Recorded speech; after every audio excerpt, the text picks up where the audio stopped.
We have really good manners. We have such beautiful attributes to being an Afghan that it just needs to come together, and we need to believe in each other and help each other to do wonderful things. Some may say actually AI is taking up. No, it's not.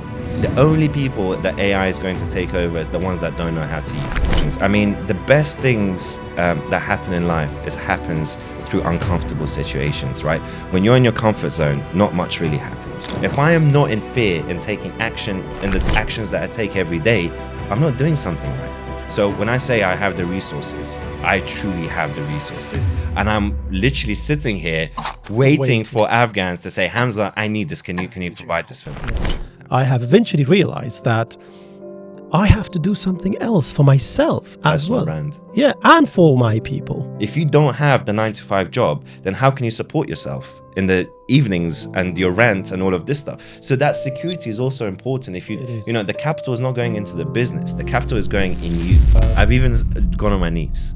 I've even cried and gone on my knees, and I'm like, I know you can do something. Just spend a whole 24 hours on me, please. And I'm happy to spend that time and pay you. Just spend that 24 hours to try and figure out what's going on with me.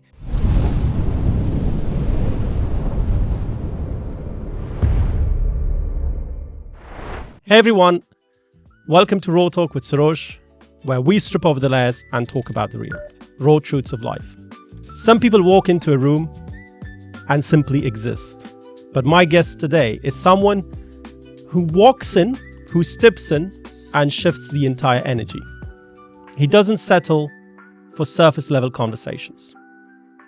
He's someone who embodies a rare ability to bridge intellect with authenticity. He doesn't just discuss ideas, he dissects them. He questions them and pushes them beyond their limits. Whether it's societal issues, personal growth, well-being, or silent struggles where people refuse to acknowledge, he approaches every topic with depth, honesty, and a relentless pursuit of truth. But what sets him apart is not his ability to analyze, but the courage to talk about facts and things that most people refuse or hesitate to say.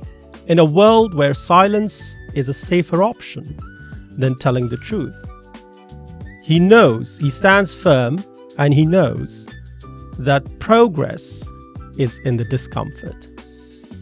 Today, we are sitting with Hamza Hashime, not to just speak, but to question and to think and to challenge the familiar. Hamza, thank you very much for coming. It's an honor to have you. Thanks for having me, and thank you for the kind words. That's a pleasure. Who is Hamza Hashime?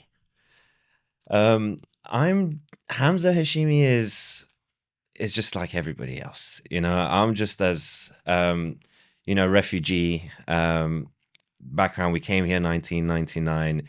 We had our struggles on getting here, escaping Afghanistan with all the stuff that was going on then. And I just grew up like a normal child. I had my parents, despite them having troubles later on, but I had, they were there. I had my family, my grandparents were here. And ultimately I followed the conventional system of going to school and all of this stuff. And then eventually I found my purpose, and I found what really makes me, what challenges me, and ultimately helps me figure out the routes to my potential, right? And actually reaching my potential. So Hamza Hashime was just the average person, just like everybody else. Because of my experiences in health, I think it's put me in a situation where I had to push the envelope and go beyond limits and challenge things and start questioning what the norm is, and what the conventional side is, and why unconventional methods are frowned upon, and why I've succeeded through that unconventional methods. Or succeeding is a strong word. I'm still going through my journey. So yeah. Brilliant. You talked about conventional norms, and that's why at the beginning I said challenging the familiar. If we talk about mindsets, how important is mindset according to you when it comes to running a business or living your day-to-day life? Sure. So mindset is everything. It's the start, the middle, the end, and beyond. Everything is mindset. If you don't have the right mindset, you will not be able to execute. In business is the mindset, is the relentless consistency, and having that mindset to be able to say, I need to be consistent every single day to be able to achieve your goals. And that's how momentum is built. That's how traction is built. That's then ultimately open doors to investment. That's what scales businesses, and eventually exiting the business. So yeah, mindset is everything, even in your in the character that you build over time to ultimately find your purpose. Mindset is everything. So I had health issues. If I didn't have or build that mindset, or actually I was forced to build that mindset to be able to overcome those challenges and get back to the norm and then beyond. Great. You talked about health issues. Can we talk a bit about that to try and inspire others as well? Because Absolutely. I've heard your story and it's truly inspiring. Thank you. It's sad, but it's also my superpower. Health is my health condition. So I'm a civil engineer by qualification. My dreams was to build skyscrapers and do all the lovely stuff that we think that we're going to do at university.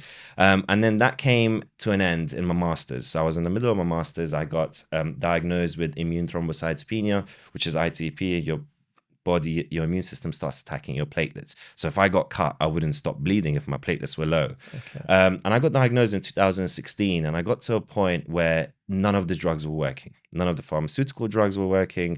The only thing that was working is immunoglobulins, IVIG, which is thousands of people's plasma put together to keep me alive temporarily, and I'll take that every 2 to 3 weeks. And that started from 2016, and I did that for about 5 years. I was on IVIG, but the dosage and the length of when I took the IVIG, it just lengthened and lengthened and lengthened based on different things that I integrated into my lifestyle and my diet. But autoimmune conditions, and then I got diagnosed with ulcerative colitis, and then the ulcerative colitis is bleeding from the back end, and you have ulcers. So imagine having the immune thrombocytopenia where you're prone to bleeding, and you've got another condition that you have ulcers that ultimately lead you to bleeding. So I think the stats were 1 in 10 million men get this. And again, conventional methods is they look at the symptoms and they suppress it. So eventually I spoke to many, many doctors. The NHS absolutely love them because they kept me alive. Despite what anybody says and on the system, they will keep you alive as much as they can, right? Mm-hmm. So I got kept alive by them. And I went through this journey where every drug they put on steroids, initially romiplastim, L-Trombopag, which was a tablet version. I tried dexamethasone, all sorts of immune suppressors. And they saw the symptom and they just suppressed the symptom. But they never got to the root cause. So was I going to be healed by them? No, because they didn't treat the root cause. They didn't tell me that this is your problem, you have this problem, and we're going to do this to fix it, and you're going to be back to normal forever. That never happened. So I was in hospital 4 days a week most of the time, initially in the first couple of years. Then it became 2 days a week, then once a week, etc. And I stayed on once a week unless I needed treatment. And that made me think, eventually I spoke to enough doctors, just to go back a little bit, that some of the doctors told me I probably won't live past another 6 years, because if nothing works then, and the IVIG starts not working, then we won't be able to keep your life for long, and you have to start thinking about what kind of life you want to live, etc., etc. And then I thought, I'm not having that. Coming from a refugee background, we went through jungles and all of this stuff to get to where we were. And I'm the eldest in my family, the only son. I've got two younger sisters. And I thought, oh, I'm not having this. I have to find a way. So that's when my health journey started. And then I just went through different things until I got into the alternative medicine world. And I got into a lot of debt. So you name it, I got it. Wonga loans, pounds to pocket loans, any kind of payday loans, anything I could get, I'll take it. And I went and spent it on scans and doctors, mostly conventional doctors, because we only know what we know. Yeah. I mean, we're going to get onto the educational side, how the education system works, how the how the money system works that we don't get taught, and all of that stuff. And I never was taught about nutrition. I wasn't taught about naturopathy or functional medicine or the microbiome. I didn't know about any of these things. So eventually I came to a point after about 3 years since diagnosis. So this was around 2018, 19, where I thought, I'm going to dig deep into research. I want to see what people's done. So I started researching Dr. Mark Hyman. I started researching, watching all the podcasts, the impact theory, and all of this stuff. Eventually, I got to a point where there is a world out there on the other side of conventional medicine that is not talked about. And that's the microbiome, limbic system training, endocrine balance, lifestyle, dietary changes, all of this stuff. And then once I got into that and I started researching, then it enabled me to kind of see a different side to how health is perceived and how it's been treated. We always think that doctors are like gods for us, right? We say if we're going to go to a doctor, they're going to have all the answers. Yeah. When in fact they don't, because they never had the answers for me. And then when I got into the alternative world, just to make the story short, then I combined it with conventional medicine. Then I started making the initial drug that didn't work, started making that work, the injectable, which is romiplastim. And thanks to the NHS, they still kept me alive, and then I stopped taking the IVIG. And this was about 2 years ago. So I haven't been on IVIG for 2 years. And I've started tapering down to a point where I'm pretty much back to normal. So I've still got a bit of a journey to go to fully, until you don't have a whole year on being normal, it's not considered, 6 months to a year, it's not really considered that you've recovered. So I need that time to pass and then be like, actually, I am back to normal, because it's been a while now. So yes, the combination of the alternative medicine combined with the conventional ultimately got me back to a point where I started working again. So in 2018, I joined a online real estate agency, and I started working for them. And then the same thing that applied to my body around symptom finding strategies to then root causes, I started thinking, I don't have experience. This is my first ever desk job, right? I don't have experience in growing businesses but I wanted to be an integral figure in that startup, and I wanted to accelerate so I can catch up to my friends and what they've been doing, right? So I applied the same thing to the business. And then I went from business development executive to head of business development. And then there was an opportunity to open up an auctions department. So I asked the CEO at that time, let me have a crack at it. Let me see if I can do it for you. And then there was already somebody that had tried, etc. No properties were sold in-house and all of this stuff. And I applied the same thing to my body, into the auction side, and I did some audits, I did some stuff around what they were doing in the business, and I opened up the auctions department, and I broke with one of my deals, I broke all the records, sold properties. I was listing properties once a day, once every other day, and that was really, really cool. We got into some cool partnerships, etc. And I did really well. So again, coming back to the health and wellness, building that mindset to find solutions, and eventually I was able to build a model out of it. So that's the health journey. Amazing. And it's really inspiring. I mean, every time I listen to you, I think a lot about other people who might actually be going through something similar and who may have already given up. And I want all of them to listen to this, if they are, that it's not the end and there's always a solution. And, it doesn't matter how difficult it may be, but if you're ready to walk, that steep hill with so many obstacles on it, you will eventually get there. Because as you said, that there was another world outside of the conventional medicine. Bear in mind that we're in the UK, right? Healthcare here is free.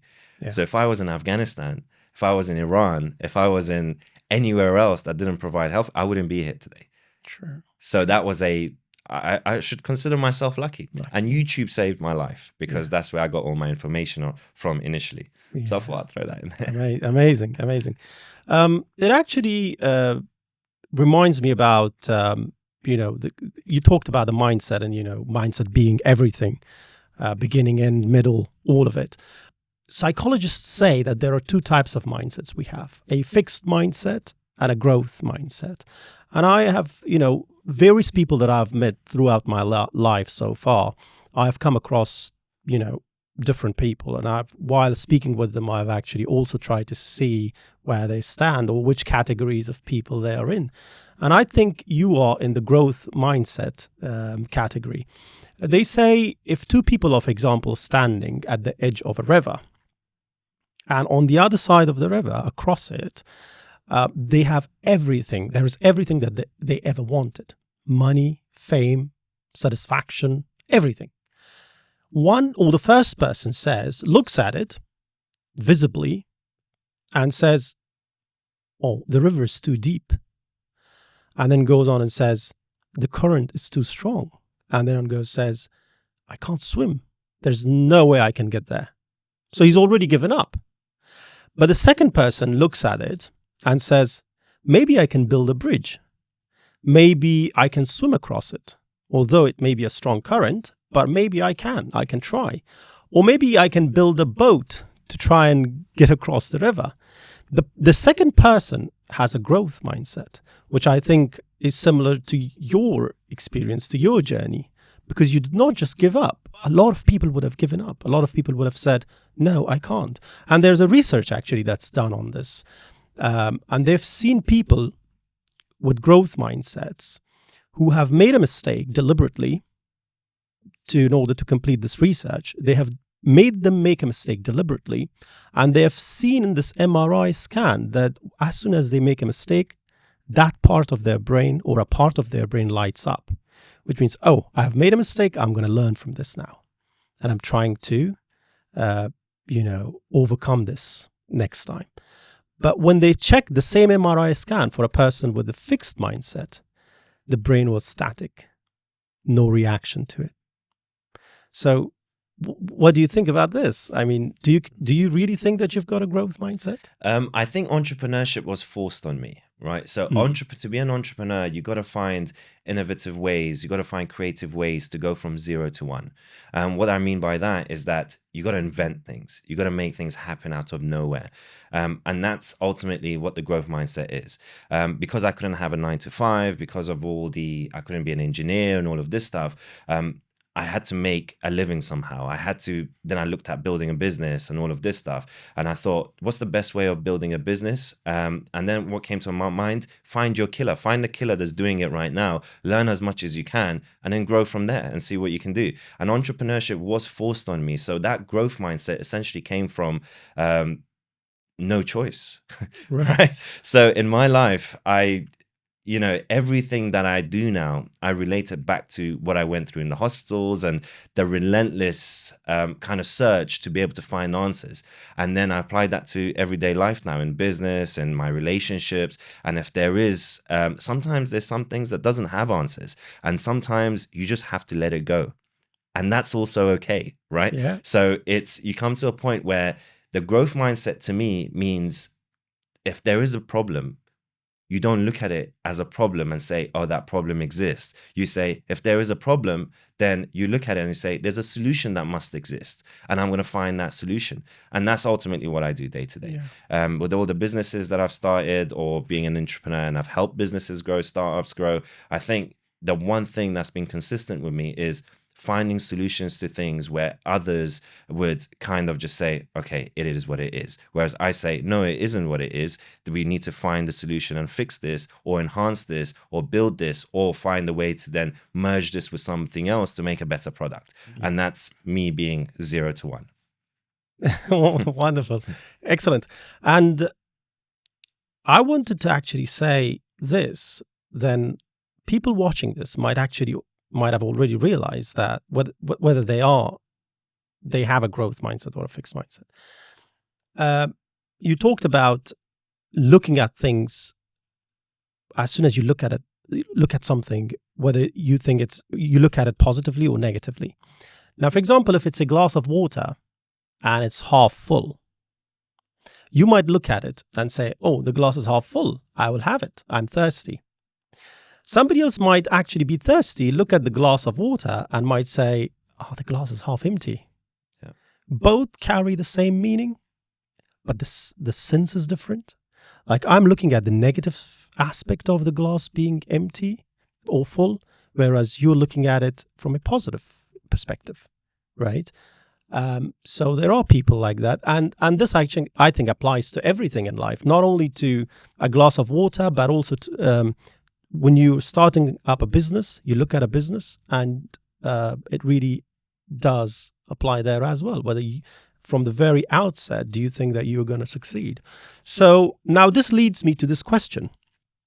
Now, you being fairly or very successful in the business world, you talked about, you had this dream, you did civil engineering, which I think it's a really, really difficult degree.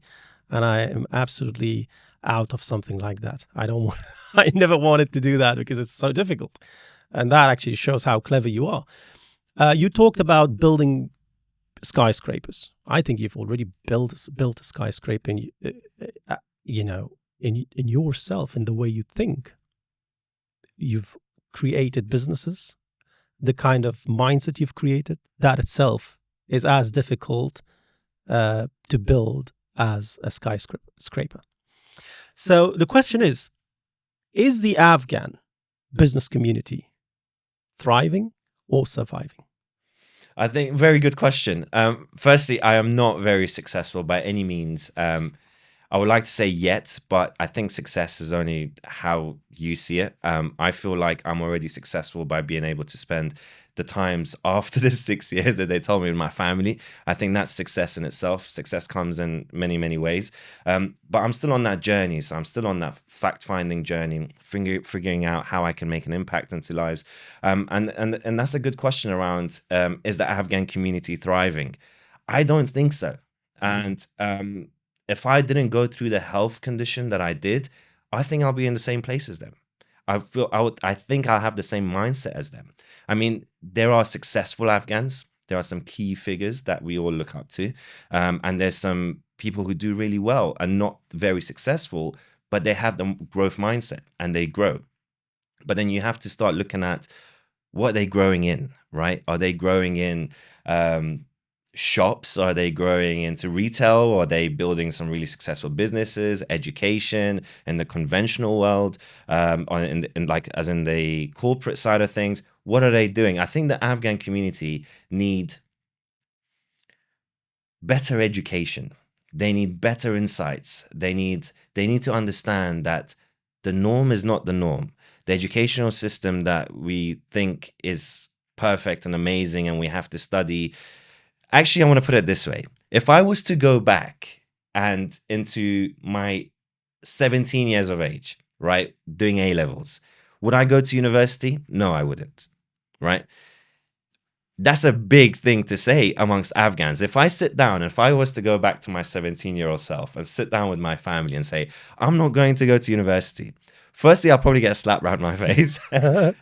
Secondly, I'll get a swear word thrown out at me. It's like, oh, this, that. And thirdly, I will have a lot of stress for the next few years in finding my purpose at that time. From 17 to 20 to 21 is way longer, but it will take them about 3 to 4 years until I start generating revenue or cash or money coming into my account where they'll say, actually, he's okay, right? That's wrong. You can't do that. I don't think that's the right way. If I was to, have kids and they grow up and they want to choose to be an entrepreneur, I would absolutely push that. I would say, yes, go ahead.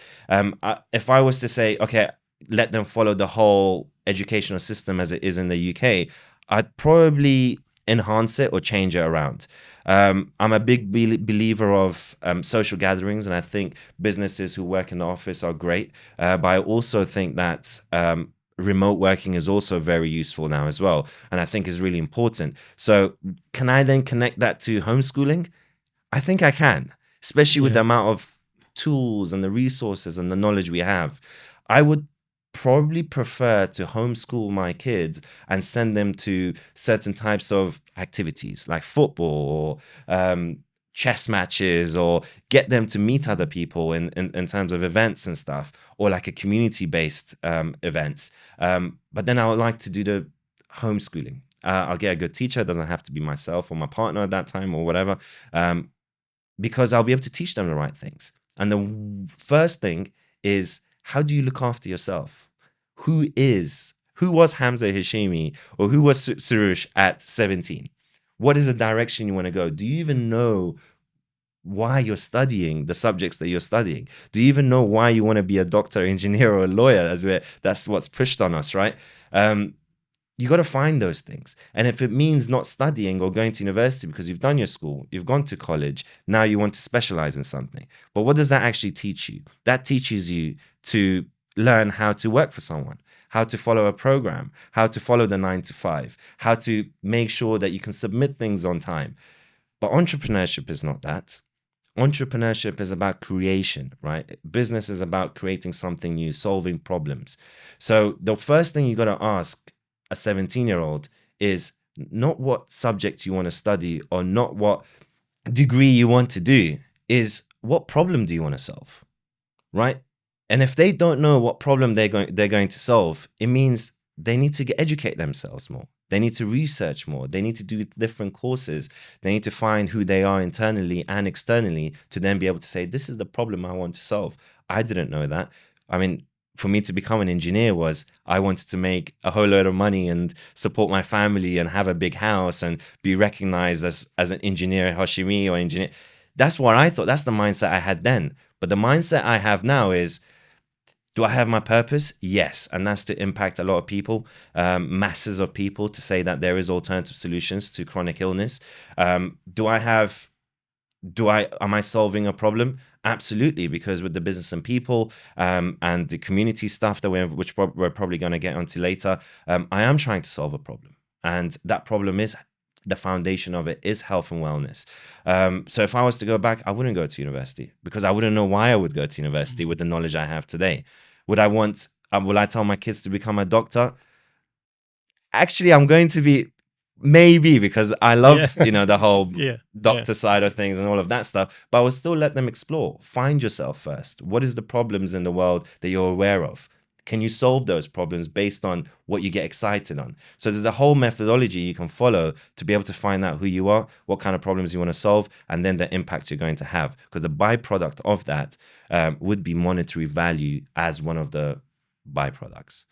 While we can connect to a lot of individuals very easily now and makes the world quite small, there's still a lot of opportunity. There's significant amount of opportunity, more so now than ever before. Some may say, actually, AI is taking over. No, it's not. The only people that AI is going to take over is the ones that don't know how to use it, right? Yeah. So the people that know how to enhance who they are, their personal brand with AI, are going to be much more successful than people who don't, right? So AI will not take over. You just have to know how to use it. And I think the Afghan community especially need to understand that there is a world out there where opportunities can be created through passion, through problem solving, through understanding who your own identity is, where you want to go, and actually helping each other and growing with each other. I mean, we're involved in a Afghani community. I mean, let's look at what's happening there, right? There's a lot of bright minds. I proposed something to them to build a community, to monetize it, to build a fund so we can reinvest into startups that come out of there. And there wasn't much support. Unfortunately, there wasn't, because they didn't want to even sit down or even question or give me a call and say, hey, let's have a sit down and explore. There was a few, but there wasn't over 10 people. Let's put it that way. And there's 1,000 and something people there, right? And there's a few key people I spoke to, which was fantastic. But the community have to come together. When a new idea comes to the table, we need to embrace it. We need to say, this is innovation. This is what's potentially going to catapult us from where we are right now to somewhere else. But let's also not forget that success is 100 failures and 101. The action you take on the 101th time is probably the success, right? So you got to continuously fail. If I don't fail at something every single day, I don't think I'm doing the right thing. But when I say fail, I don't mean miserably fail, right? I mean making things go wrong, but you find solutions to those, right? Continuously iterate and find ways that they say, we've seen podcasts, we watch podcasts all the time, right? We know some of the big names. We just had Richard Branson's book here, right? If they were to go back and start again, why do they always say, I'll be able to do it? I don't care if I don't have anything. As long as I have my knowledge, I'll be able to succeed again. Because it's not rocket science. You literally wake up every day and you're consistent with the things that you need to do or the plans that you've put in place. You're just consistent. No procrastination. No playing around with your friends, football or anything like that. You sit down, you work from the time that you set yourself, and you're just consistently working on it. And eventually things reveals itself. When you're cutting a onion, for example, when you do the first cut, you don't really see the core. You only see layers, right? And you're layering, like you're cutting until you get to the core. Yeah. And then you realize that that's the, you know, I think that's the sweetest part or something, It is. right? Or it's like a carrot, right? Everybody You buy it. fights over it. Exactly, right? So these are the things that the Afghan community needs to understand. And especially when we have figures who lead communities, who are leading businesses and come in and they want to mentor, show them that you care so much, so then they can iterate and build even something bigger. So then you have all the resources. Like right now, I've built named a top 7 members club in London, and I've spoken to about 3,000 entrepreneurs.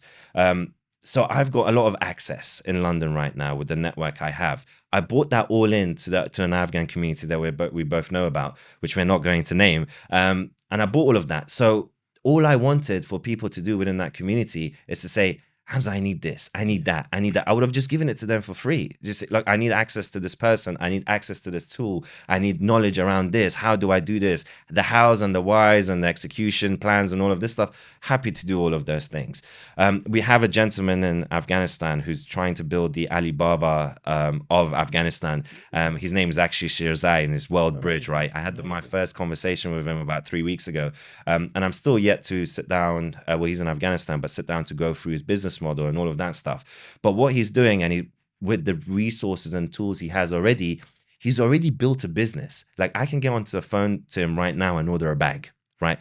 Buy the money and the bag will come, or Afghani clothes or whatever, right? But he needs help. We see how relentless he is and how much he's creating jobs there. And he's got all the tech side and he thinks he needs like 10 grand to do something. Whereas from my experience, I know he needs about 100,000 to create the app, to do this, because we already did it for somebody else through the Business and People. And why isn't people coming together to help him? So imagine if we had a fund in the community to be able to deploy and say, actually, he needs 100 grand. We've raised it. Here you go. We'll give you all the resources and tools you need. That's creating jobs there. You're not just sending money for a month. You know, you're creating jobs. And these are the kinds of people, when I started speaking to them, I was thinking, I've just come into the community when there's been 1,000 members already built. Where is the resource allocation or the community kind of thriving together? Where is that? You know, apart from coming to events and socializing and networking, it really isn't. So that's the mindset that the Afghan community need to build. So when they see an idea, they all come together and they say, this idea is really good. You know, let's help build this, build a case study so we can empower everybody else to do the same. Right. So that's the kind of stuff that's not happening. And sometimes the Afghan, look, there's a lot of great Afghans. Yeah. But as you and I both know, the ones that we want to lead things, they no longer want to be involved with the Afghan community because there's too many naysayers. There's too many people saying, and all of this stuff, right? It's not going to happen. Exactly. It's not going to happen. Wasting your time. Exactly. He just wants money. This is another way to take money off us. Is there a shortcut? Can we just make this quickly? Exactly. And they go into this kind of assumptions that they build in their head. And then that doesn't lead them to a point where they can connect with them in a way, which then they will share their resources and their knowledge. Then everybody else can go. But I mean, I only came into the Afghan community literally, when I this year. But before that, I had no connection with Afghans apart from my family members, because I always knew that going through the journey that I did, you're not going to get better. Why don't you follow the doctors? Even some of my family members, they kept saying, you're talking rubbish.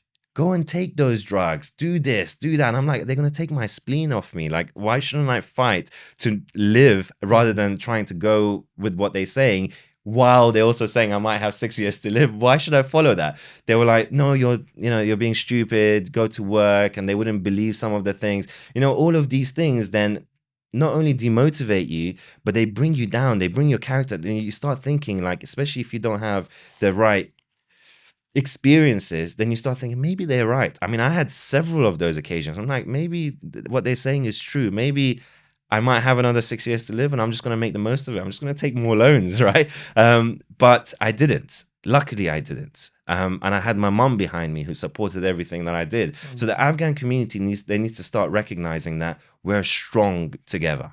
Yeah. And if they don't recognize that we're strong together to be able to do things together, hold the right events together, being able to build a fund together, then we're not really going to get to a place that we need to. I'm happy to help And I know all the successful Afghans are happy to help, but they don't want their time wasted. Time is the most valuable thing that anybody has. And if you waste their time and it's going to take 2 decades for that situation to start coming to life, then they're not going to spend that time apart from delivering certain key things from time to time. So this is the thing that Afghans need to understand. And it's not so much about charities. It's not about building charities to then say, I'm going to go and help Afghanistan. No, you need to build a proper business. We need to do a proper audit on that charity as well. Yeah. Where is that money actually? I love this guy. I don't know his name when he goes and gives out money and he says this person sent it and he does it live.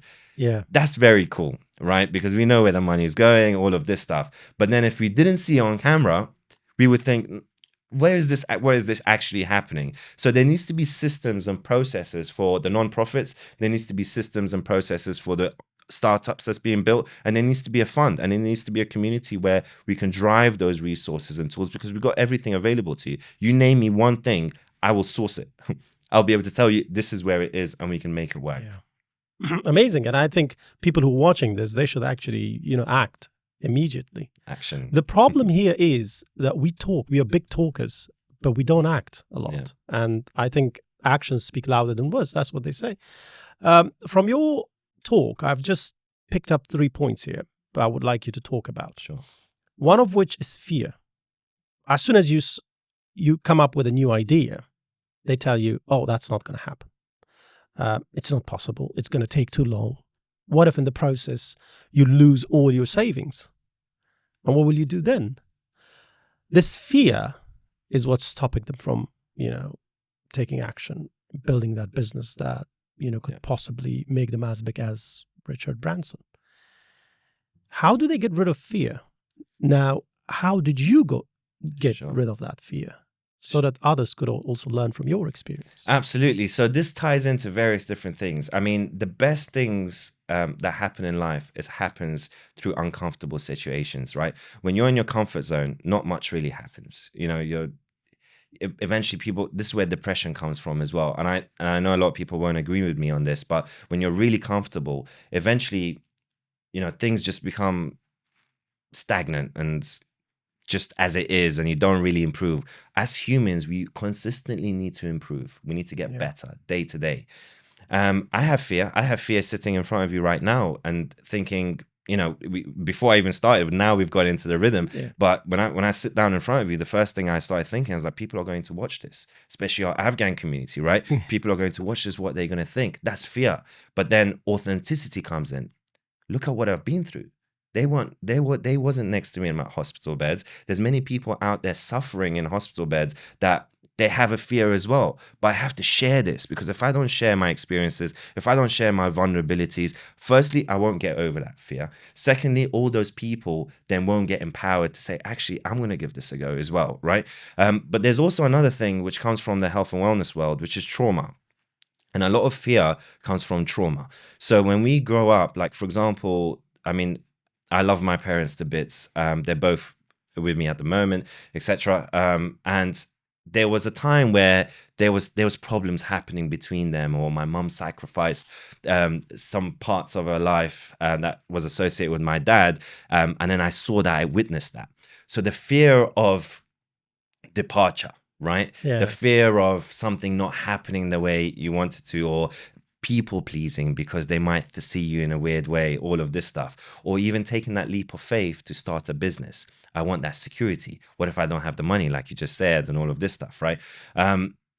You got to get over that. And that trauma can be fixed now, because if you go back to what happens between the ages of 2 to, integrative doctors say 2 to 5, I say 2 to 14, and you got to really figure out what happened in those times and release those traumas. There's certain types of limbic system training you can do, endocrine balances. There's a lot of great therapists out there that can release that trauma, especially psychologists as well, psychiatrists. And releasing that trauma then opens the gateway of taking risk. And fear and risk work hand in hand. When you take a risk, you're also fearful, but you got to make that fear work for you. If I am not in fear and taking action in the actions that I take every day, I'm not doing something right. Because if I can do it with happiness and know I'm secure, that doesn't excite me. That doesn't progress, that doesn't help me improve, that doesn't build character. But it's the fear that you got to overcome and you take that leap of faith into the uncomfort that ultimately helps you progress, not just your character, not just your relationships, but also your business. Everything is around, everything is on the other side of comfort. Everything's on the other side of comfort. Everything is on the other side of fear. Yeah, exactly. Yeah, you cross that and you're exactly. in good position. You're in good place. Exactly. To put this into perspective, really eloquently spoken, but to put this into perspective, if we consider fear like fire, as soon as you talk about fire, you know it can be something dangerous. It can burn the house down, or it can cook your food. Yeah. Controlled fire will cook your food. Uncontrolled will burn the house down.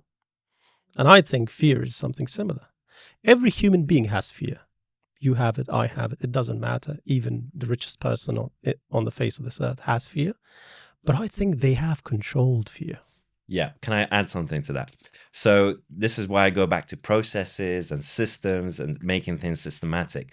Now, fear is risk, right? Fear is also is risk always, right? You got to have a risk management system in place, or a fear management system in place, if you like, where you detect, you identify, and you manage. If you don't have that system because of lack of knowledge or anything, this is how businesses fail, because they don't have a management system for risk. So if you start a business and you don't know how that works, and you don't know how to identify or detect your risks or the fears that could potentially arise and then failure happens, then you're pretty bound to fail unless you have an extremely good product, right? Which is rare in many cases.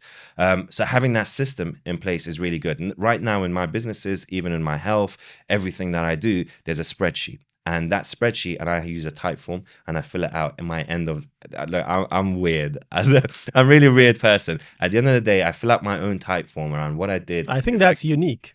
It's like journaling, but not so much. And then that is integrated with Google Sheets, right? And then that goes straight onto Google Sheets, and I get a whole list of risks and all of this stuff because the type form is segmented. And then I'll be able to identify or detect my risks.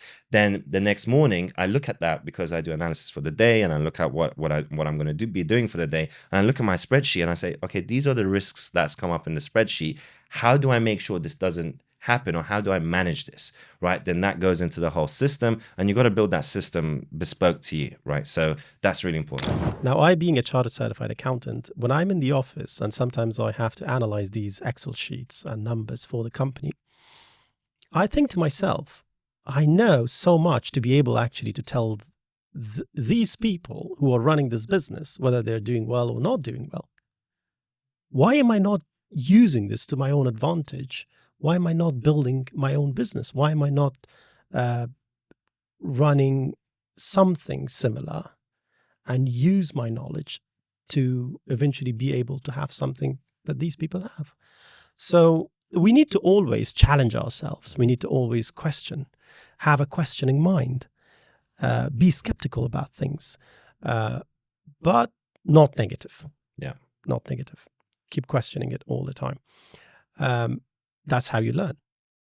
If you don't question, if you just wait for someone else to tell you whether you've done well or not, I don't. So let's break that down, right? So you're saying that you've got all the knowledge you need, you've got all the tools you need to be able to build your own business, help people. Everything is online. If you need tools, if you need CRM systems, you get free trials. You've got the basic, you've got Notion, you've got all sorts of resources and tools. You need people to speak to. You've got LinkedIn.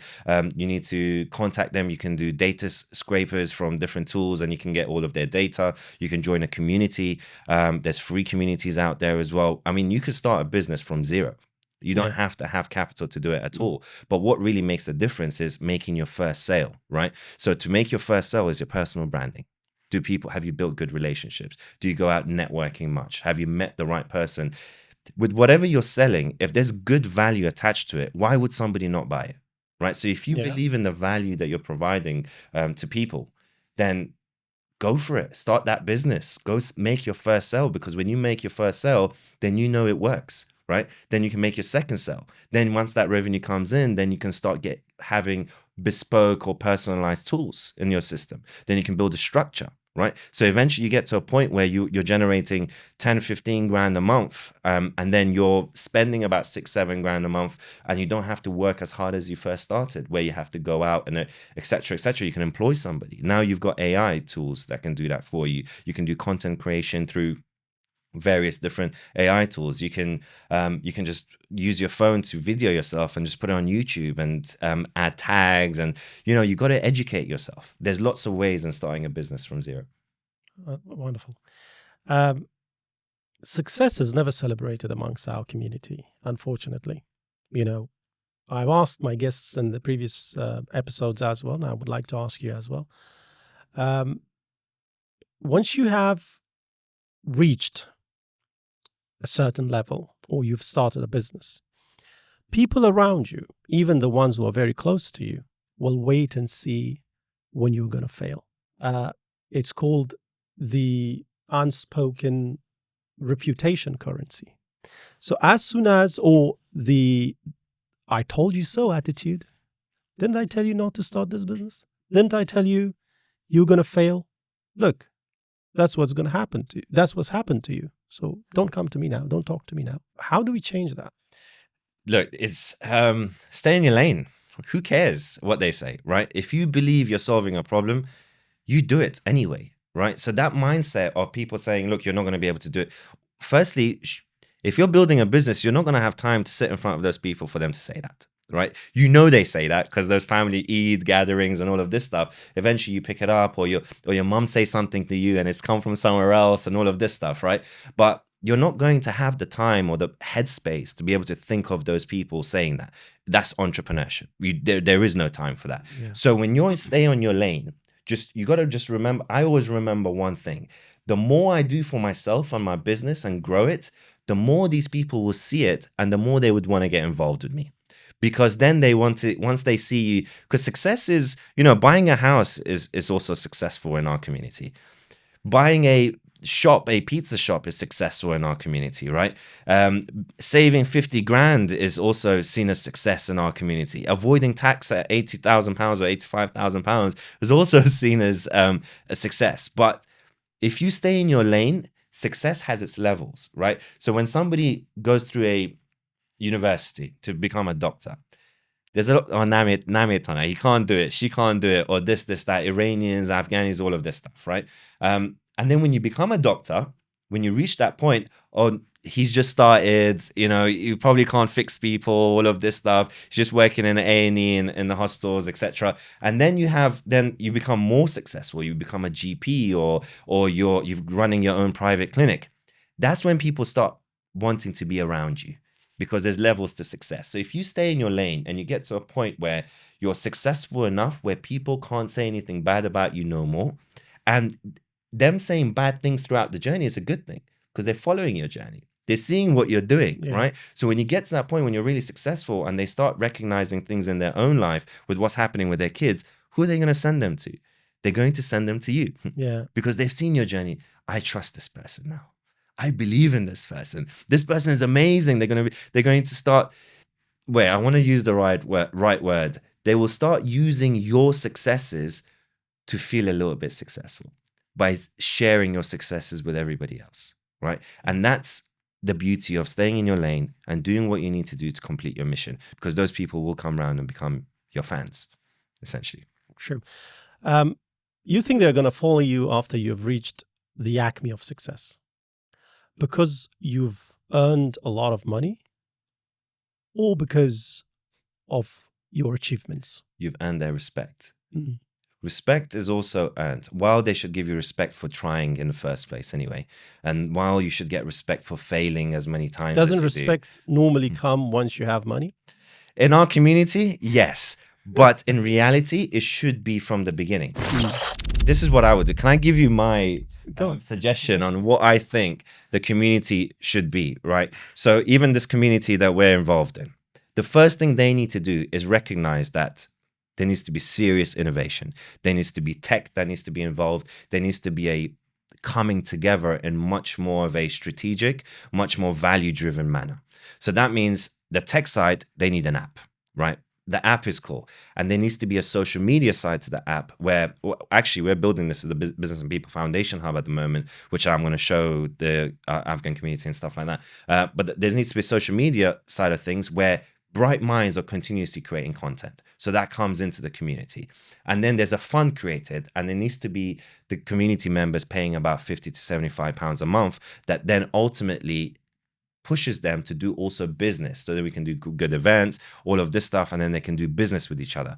Then that 5% transactional fee comes back into the community where we build the fund. Then we can invest in startups, right? If I can invest, or the community or everybody can invest in startups within that community, then the amount of money going back to Afghanistan on the opportunities created with Afghanistan's bright minds will increase, right? Like, for example, the Shirzai example that we used. If we build that fund, and then we can build the tech here and form that bridge between Afghanistan and here to be able to export and import and all of that stuff, then that's great, because that creates jobs, that creates awareness that we can do stuff, that creates a community that then trusts each other, that creates that kind of belonging where anybody that comes out of that community, or any Afghans, people will say, I believe in this guy now. Yes. So they will be there with you from the beginning rather than when you're successful, right? This is the kind of thing that we need to build. And eventually that will get big enough where people in Afghanistan are going to see this,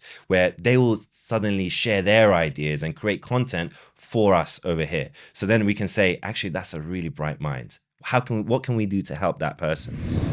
Time is the answer to everything. Time proves everything. Exactly. Time proves everything. So you take that leap of faith, but then if you don't, then so eventually I want to be an investor. I want to invest in startups, especially for the Afghan community. Eventually you're going to get to a point where, how can I trust Afghans to be able to invest 100, 200 grand, 500 grand, millions of pounds to be able to build this startup?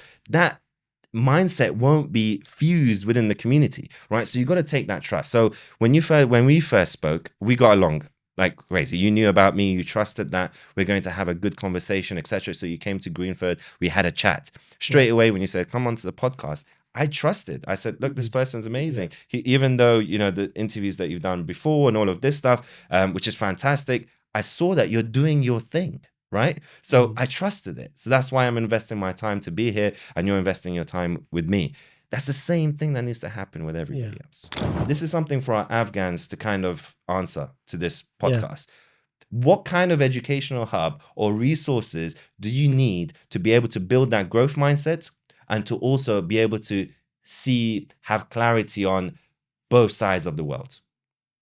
I would love for Afghans to be able to share their views on that, because if they start sharing, and then we put it all do a risk management thing, right? Where we put it all on spreadsheets, then we say majority of our viewers, this might increase views as well, right? The majority of our viewers are saying this is what we need. So let's reach out to those guys or DM them or whatever and say, do you want to be a part of this? Let's build a community and actually make this come to life. Right, and be consistent with it every day, because we're open. You and I, the last time we sat down, right, we were happy to explore anything, and we are trying to find ways in helping our people, right, and helping. I mean, for me, the whole world is my people, but to help the Afghans is a big challenge for me, and you know why? It's that misconception and the perceptions.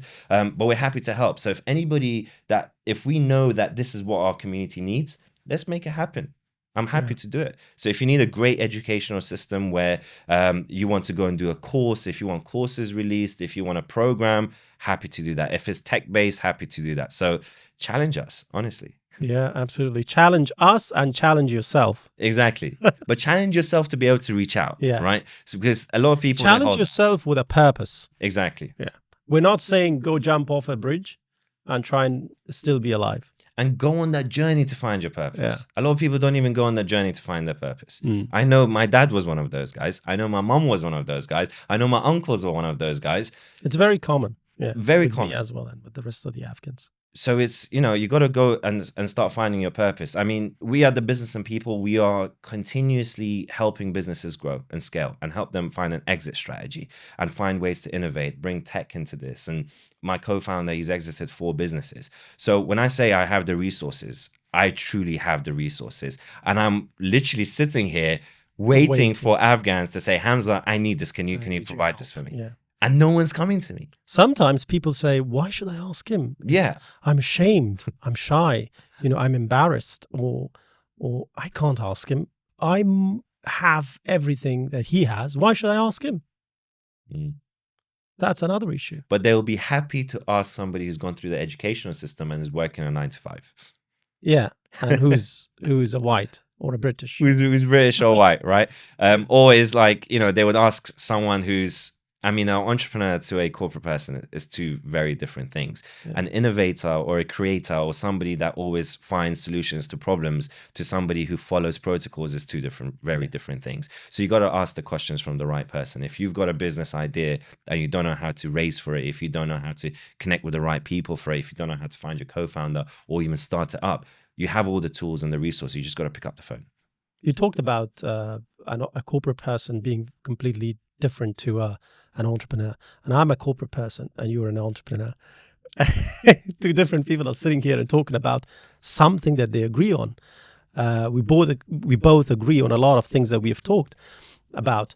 I'm a corporate person. I have been working for companies for a very long time in the finance department. It's the first time ever that I've actually decided to do something different, which is content creation, which is creating my own YouTube channel. Because you recognize. Yeah, because I have eventually, unlike the rest of the Afghans or some of the other Afghans, I have eventually realized that I have to do something else for myself as well. Brand. Yeah, and for my people. Yeah. That's such a lovely thing you said, because you're not, I don't see you as a corporate person, right? The corporate entrepreneurship, they're just words. They're used so much, right? But when we're sitting down, this is the second time we spoke on the phone. So it's a few conversations we've had, right? When I speak to you, I don't see you as a corporate 9 to 5. I see you as somebody who's recognized that there's other possibilities.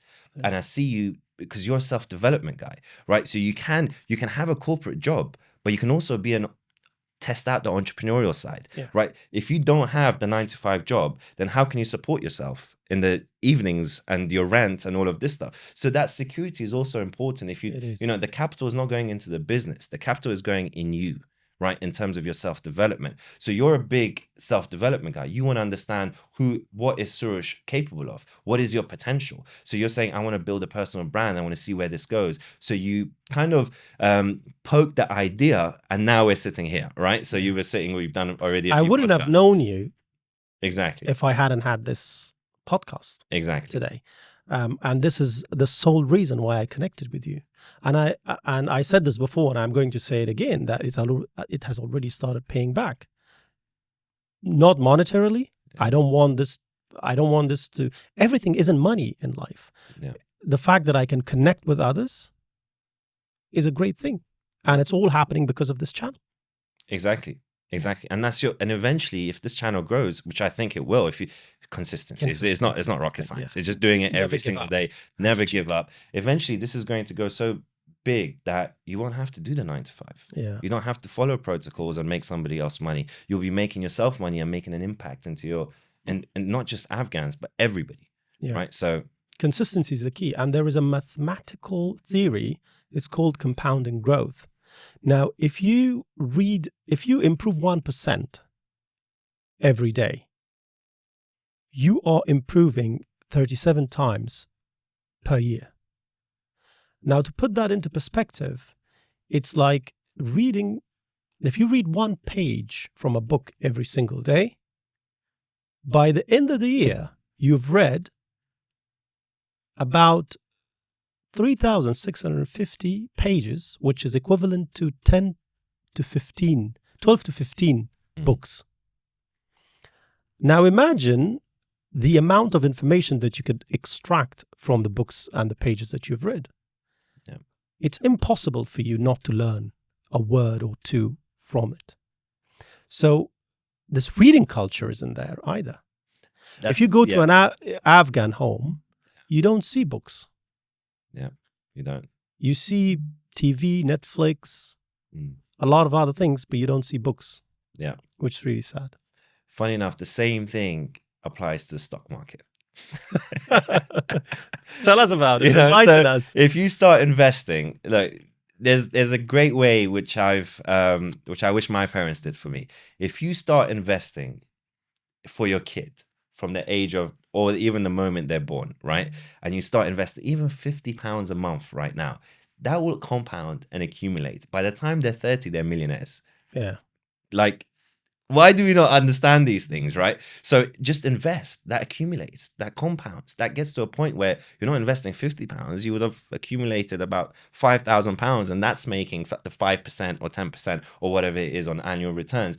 That's what will be happening. So invest early. Think of it as compounding. Think of it that everything is going to get to where you're building a mountain. It's just by being consistent. So consistency in life and in business and in investing is all the same. Yeah. It's just your character It's your character. doing the things. Again, it comes down to attitude. Now, a lot of people don't understand the time value of money, that your £1 today is worth more than 10 years later, isn't it? So that's time value of money. And the net present value of money. If I'm, for example, taking up a project, for example, in 2030, I have to do a net present value calculation now to try and see how much would that money that I'm going to generate from that project in 2030, how much is that money going to be worth now? Yeah. So that's very important. And so what's your message to the Afghans who have kept a lot of savings in their bank accounts? Terrible. And the bank is making a lot of money from it, or they've kept loads of cash in their home, stashed away in a pillow, or maybe buried somewhere in the backyard, roof or something, right? Exactly. Waiting for it to be stolen one day. Exactly. I mean, risk of it, of course. The thing is, I feel bad. I feel bad because they want to save up to do a good thing, like buy a house or start a business or for their kids' weddings or, you know, all of this stuff. They have good intentions, right? But they don't understand how inflation works. They don't understand that the value of money sitting there only reduces. It just reduces. So if you get to a point when you're making like 20 grand a month and you're saving 20 grand a year, and you're saving 5 grand of that into cash, right? Because they don't even want to, you know, get all of the others. That's another stuff we'll get into another time. But they're saving 5 grand. That 5 grand, by the end of the year, they've lost 10% of it. So they lost 500. So that's worth 4,500, right? So then the next year they will make 40 grand and they'll save 10 grand. The next year they'll make 50 grand and they'll save 15 grand or 20 grand or whatever. Eventually that gets to a point where they've got £100,000, right? All in cash, right? The value of that to what they thought they will have about 5 years ago is not the same value. It's dropped probably by about 50%, right? So it's like, what are you doing with that? Do you understand investing? If you were to invest that into the markets, then you could have probably had 3 times what you thought you would have saved, right? So it's like, do you have the education? So again, going back to the viewers, what kind of educational platform do you want us to build? If you want us to build an educational platform where, or we can just solely do it for Afghans as well, right? Where you understand the education around investing, you understand how to start a business, you understand the mindset of an entrepreneur, of communities, of resources and tools, then ask us. So then we can have a database of people saying, yes, we want this. So we have the means to create. Right. So the inflation thing, I mean, how many Afghans do we know that's Ubering, that's driving a cab, has a pizza shop, and then they hit that tax threshold and they change the business name or something? Or the Uber drivers, they get to a point where they're making over 30K, but they still want benefits from the government. So then suddenly they work for a different office and then they getting that money in cash, or they don't work at all. Almost all Afghans were once on Uber. Exactly. So how do you change that mindset? Because that mindset then also kind of trickles down to your kids, right? So you need to have that generational change. You got to understand that if you want your kids to flourish and for them to grow big businesses, I mean, let's face it, right? So if you've got a good business, you hit that tax threshold. If you continue to a point where you're generating 500,000 a year in revenue, You can raise money. If the idea is good, you can raise money. You can get other people to join you in that venture. Then you can have an exit strategy and exit at like 30 million, 40 million. These numbers seem so big for our Afghans. They're like, no, I'm just okay. We're sitting down at home with my kids and having qabli palau. No, that's not the thing you should be thinking about. You should be thinking, how do you form a financial free life, right? So how do you build a business and exit so then you can invest into the market and the money is making money for you and you're sitting at home eating that luxury qabli palau, like not just, trying to say actually that the meat came from in such a hard way. I worked 3 hours to buy two kilos of meat and the rice and all of this stuff. At that time, you'll be able to support people in Afghanistan. You'll be able to support, you have the financial freedom, you'll be able to explore your inner potential, right? So it's like you get to a point. So this is what I've learned from the people. Like I haven't got to that point. I'm nowhere near that point, but I want to get to a point where I exit a business. I have millions of pounds that's working for me, making me more money, and I can explore what my potential is in my own life, in my relationships with my partner, relationships with my kids. How do I empower females? How do I then impact positively Afghanistan if I want to get into that? Because politics is something I don't want to get into. These are the things that we haven't even touched at. So a lot of our Afghans get to a point where they work all their life and then suddenly they stop, or they have a lot of things to say for their kids. But explore your inner dimensions. You got to understand who you are. Like, have you started meditating yet? Do you know what effects that has? Start reading, even if in the first 40 years of your life, if you haven't even read anything, and now you're financially free because you hit a treasure chest in Afghanistan, then start exploring yourself and what you can do and how you can impact the world, because you're not going to take that money with you, in the next life. It's, and a lot of the times when those successful people suddenly pass the money on to their kids, within a few years, they're broke again. Why? Because they don't have the understanding or the knowledge to be able to grow it, right? So these are the things. Look, we can provide. We can sit down tonight and build a structure where all of our Afghans will have everything they need to succeed, but they still won't do it. Yeah. I was speaking with another potential guest today. I went in the morning and I met her. And talking about, being united. So which is being talked about, that Afghans aren't united and stuff. When we are in trouble, when we are in problem, we are more united to some extent than when we are not. When things are going easy, when it's all rainbows and sunshines, then we are not united.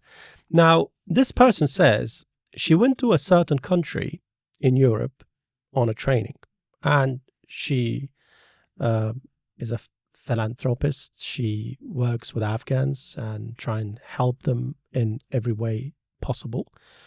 And there, in that refugee camp, there were a lot of people from different countries who entered Europe and wanted to eventually get somewhere to a country and seek asylum.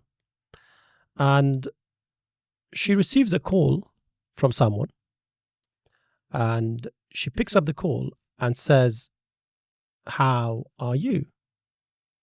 in the local language.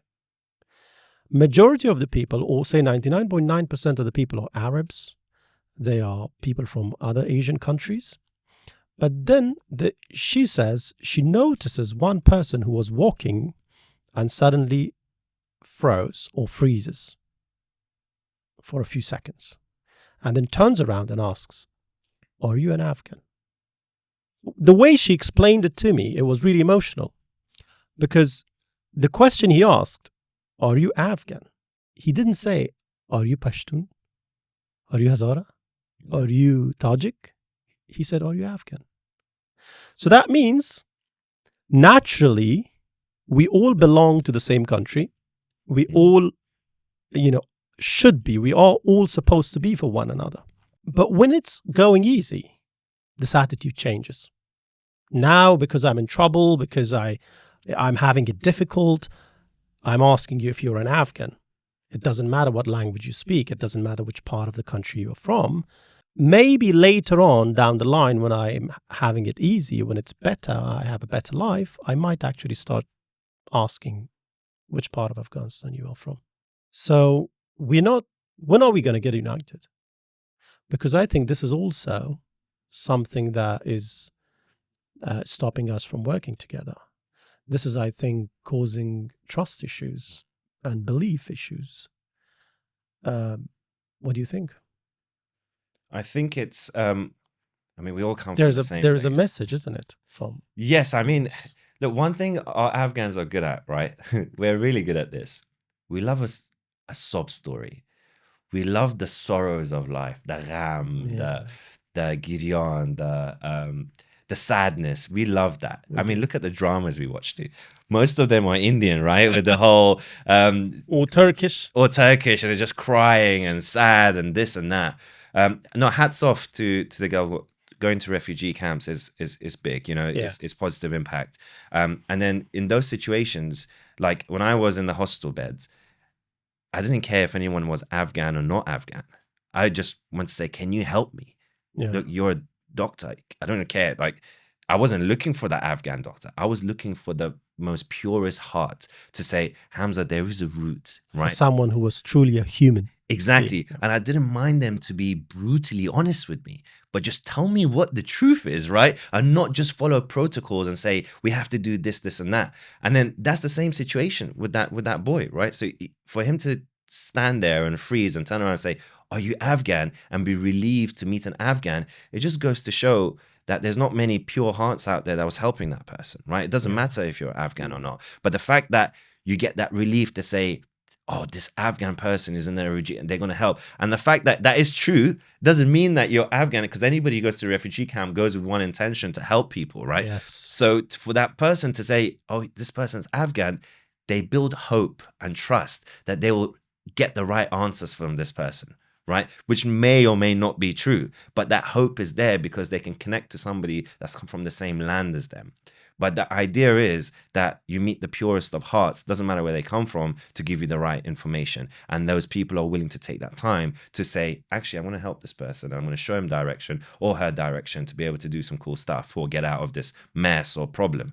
That doesn't happen. So again, this is just my mentality, right? Yeah. I stay away from those sob stories, or I go and find solutions to those problems, right? Not just go in there and say, wow, that was a really deep story. It hit me nicely. It hit me hard. I felt so upset. Now I'm going to do more of those stuff. No, if I was in that situation, I'd be like, okay, so let's just go back to where this person came from. Where are they going? What's the solutions? How can I get somebody to foster this person if they're young? How can I find a solution where this person can have a good quality of life, get their education, everything they need? There's a lot of those people.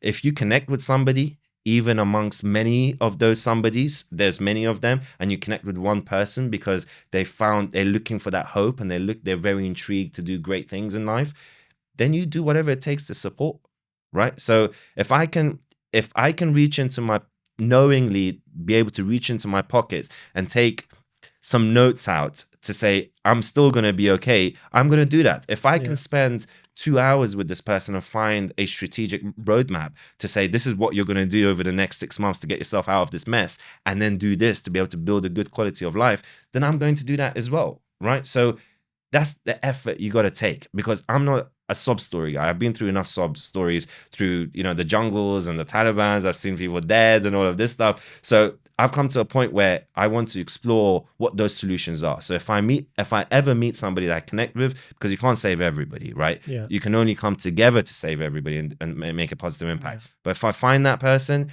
and I've had previously, and I've sent them money every month, which is not enough. I wasn't as experienced as I am today. I'm going to spend the same amount of time as I do from building a business architecture at the same amount of time as that with that person to be able to build a structure which helps them in their life. Because you give a man a fish, they will live for a day. You teach a man how to fish, they live forever. So that's ultimately what we need to do.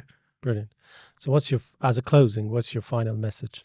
My final message goes to people who are sick, who are looking to find ways and recovering. That's look, the Afghani thing, we already know what their struggles are, right? So if you're out there listening to this, you already resonate with us. You already understand what we're trying to do here. You already understand how these changes can happen. And that's one thing and one thing only, by coming together and trusting each other to build something amazing. But that for the health and wellness people, if you're suffering from autoimmune conditions, if you're suffering from depression, if you've got like serious mental issues or cognitive issues, or stems from either the gut or various different things. So right now, I'm working with this company called BioLife and exosomes. So I've just dived into the world of exosomes, and it's brilliant because this exosomes is not like any other exosomes. It's FDA approved. It's got the certificate of analysis. It's not DNA exosomes, but it's been approved to be able to use for therapeutic purposes. And then if you've got systematic inflammation, exosomes will bring it down. That means combined with the strategies of naturopaths or functional medicine doctors, is very personalized to that person. That will work much better. So one of my missions in my life is to make sure that we build a health system that ultimately caters to those individuals without the need to only listen to conventional doctors and believe only what they say. There are other routes on finding out the cure. The cure is a strong word. Yeah. Reverse your condition before I get cancelled. To reverse your condition or manage it in a really good way. Look, I know the answers to that. And I have people who know the answers to that. So if you've got those conditions, please reach out to us. I think it's this camera, that camera. I want to look at the camera. But just reach out to us and I'll set you in the right direction. This is not a sales thing. I'm not going to be making money from it. Eventually I will if I do a business and I build a business, which then will go back. There's lots of ways of doing that. But reach out and I'll set you up with the right doctor, with the right process, with the right strategy. Firstly, the diagnostics. If I can have like 2 minutes to talk about this, right? The diagnostics of somebody who's going through a chronic illness. You need to do a gene test to figure out how your genes are performing in your body that ultimately transforms those raw materials that Qabli Palau into its bioavailable form. You need to understand what your genes does, because if your MTHFR pathways not working, you need methylated multivitamins and nutrients and all. You need methylation. You need that methylation system to work. So you need it to be bioavailable from the beginning. If you have traumas, you need to understand what those traumas are, what that process looks like to eliminate those traumas, right? If that whole diagnostic process is really important, so you know your current state. Going and doing a blood test in a hospital will not tell you enough information to be able to find the answers. It won't, because I never did the gene test with the NHS. I never did. While they're amazing and they kept me alive on a string, there's systematic problems. They don't know how to find the root causes. To find the root causes, you need to do a deep diagnostics. You need to figure out what you're sensitive to, what's your permeability of your gut. You need to understand all of these things to be able to good recovery plan. And I've built a proprietary augmentation model that everybody, once I collect the data, I put it in there and it shows them the path to take. So that's patent pending at the moment. So once that comes out, I'm going to release it. Yes, I will be making money from that, but not from patients, from doctors and clinics around, which ultimately comes from patients. But that's my way of giving back to the world, to say there is a method to get full recovery if you choose to chase it. Excellent. Is it just for people who are ill? No. Or they're going through an illness? So you can optimize your being, because sometimes... Can they be proactive and come and do this? Absolutely. Yeah. Athletes use the system. I know an athlete who uses the system and also uses exosomes. So his performance increases. He can recover from injury much better. Inflammation is the cause of pretty much everything. Yeah. So if you reduce inflammation and you understand how your body works, you can do some cool stuff. Great. Just before we finish, I wanted to ask you, did you go back to that doctor that told you have about 6 years? No, because I saw so many of them. Okay. I saw so many. That particular one that said you've got 6 years. That particular one. Or if you haven't, what's your message to him? I would say, I don't know. I don't want to get into these things. I'm going funny right now, because if I start doing that and I get attacked for various reasons, I don't want to do those things. But that doctor was a gastro doctor. And he said, look, you need to either start your life and go do whatever you can. And in my mind, I was thinking, if I go start my life and get married, that's not putting me under, that's putting somebody else in the stress as well, right? So some doctors, they are, they just want to do their job and get it over and done with. And I don't, and it's hard. The NHS is hard. There's a lot of pressure. And I don't blame some of the things. Like one doctor, I went into a hospital, A&E, and I said, look, I need the IVIG. He said, no, you need this. And I'm like, it hasn't been working for 2 years. How can I take that? Oh, you need it. And he kicked me out of the hospital. This was Norfolk Park Hospital. Okay. I don't know the exact date, but I would love for him to come on a podcast. I would love to have a conversation with him. But yeah, I even recorded a bit of it on my Apple Watch. but I don't know if they've got the thing. I don't know if I can get access. But that's that one doctor I will happily sit down with, because he said, and I said, look, my platelets are 2. No, you need to take this. You need to take this. I said, I'm going to die. Go die. You know, these are the kind of experiences I've had. And that was a one-time experience in the whole 9 years. So, you know, he was probably having a bad day. But doctors have told me if nothing works, there can be an occasion where you just, you know, you just leave the world, unfortunately. Really motivational, very strong. Thank you. Comeback. You've done really well, and it must have been really disheartening for you when a doctor actually, you know, when you saw the doctor's attitude and the way he spoke with you. I've even gone on my knees. I've even cried and gone on my knees, and I'm like, I know you can do something. Just spend a whole 24 hours on me, please. And I'm happy to spend that time and pay you. Just spend that 24 hours to try and figure out what's going on with me. Nothing. 10 minutes out the clinic. Yeah. The system has to change. Even in this country. Yeah. It's not all positive here as well, and I think the podcasters need to start talking about this with some doctors who genuinely want to help. There are a lot of great doctors who genuinely want to help their patients, but because of the system and because of the bureaucracy and the red tape they have to go through, they have to actually be a certain type of person in order to be able to, shall I say, prioritize certain patients, and then, you know, maybe have a pecking order. So I don't know what to... Just to add one thing, right? And I think this is quite important. So 2019, health and wellness coaches were integrated into the NHS. Now you can request to speak to a health coach that then ultimately looks at your lifestyle and then helps you with your mental well-being, right? So that works really well. So the NHS are taking steps to make the system better.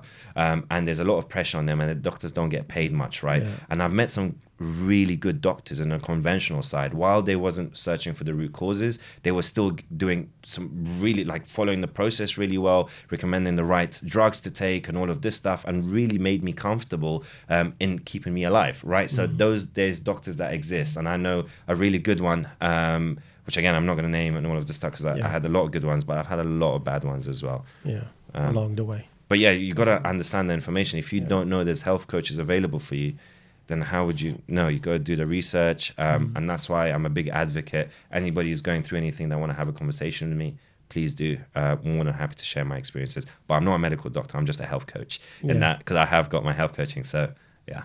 Yeah, great. To all the viewers actually who haven't, seen Hamza Hashime before, they have now. I have to tell you that he's a very down-to-earth person, very humble, and he's ready to help in every way possible. So, we've from today's podcast, we've actually touched base on a lot of topics. We've discussed business, we've discussed mindset, we've discussed success and failure, and we've discussed well-being as well. And I think there's a lot to take away from this. There is something called the blacksmith steel theory. A blacksmith, when wants to make something from a piece of iron or from a piece of metal, he first heats it, then he beats it, he cools it, and he repeats it. So some of the metal may not actually go through the process, through the cycle, but eventually there is a lot of it which will go through. There's a lot of it which will eventually, by beating it, he gives that metal the shape that he wants to give. So human beings are in a similar way in life, will have to go through these cycles eventually. Sometimes you will break, but you have to reheat yourself, rebeat yourself, and repeat so that you'll eventually get somewhere. If you've learned something from this, then we've been triumphant. I'm going to punch the air with triumph and keep the conversation going and stay raw. Thank you very much for coming. Thank you. It was great. Thank you. No, thanks for having me.